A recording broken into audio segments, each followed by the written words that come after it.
La circulation sanguine est un réseau de distribution de 100 000 km de vaisseaux mis bout à bout, où le cœur rythme l'écoulement du sang, une suspension dense de plusieurs dizaines de billions de cellules déformables, baignant dans une soupe de protéines, d'hormones, de nutriments et de gaz dissous. Une riche communauté de biologistes, physiciens, mathématiciens et médecins adresse des problématiques complémentaires, de la production du sang à son écoulement, parfois sans se connaître. Ces sujets transcendent pourtant les disciplines et nécessitent des approches nouvelles. Le sang est un des organes les plus conservés entre les espèces. Et pourtant, sa formation et son origine restent incertaines.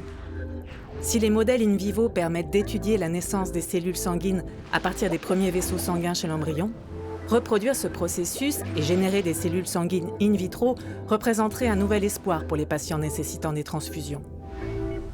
Ce sang parcourt une arborescence complexe de vaisseaux de quelques microns à une dizaine de millimètres de diamètre, où jonctions et boucles sont les maîtres mots.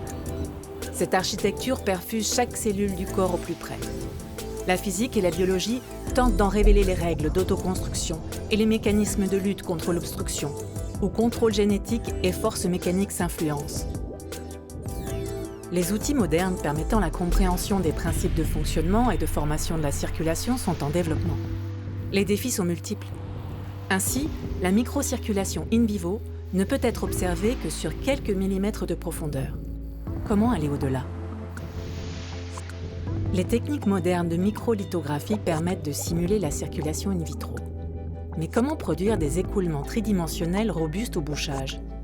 À ce jour, personne n'a pu simuler plus de 0,2 ml de sang dans des situations simples, ce qui limite la découverte de principes premiers. Comment simuler le fonctionnement de tout l'arbre vasculaire dans ses détails physiques et biologiques ? La réponse à ce genre de questions et la levée des verrous technologiques ouvrirait une nouvelle ère en médecine de précision, en sciences du diagnostic, de la production de sang artificiel ou encore de la fabrication d'organes artificiels intégrant une circulation native.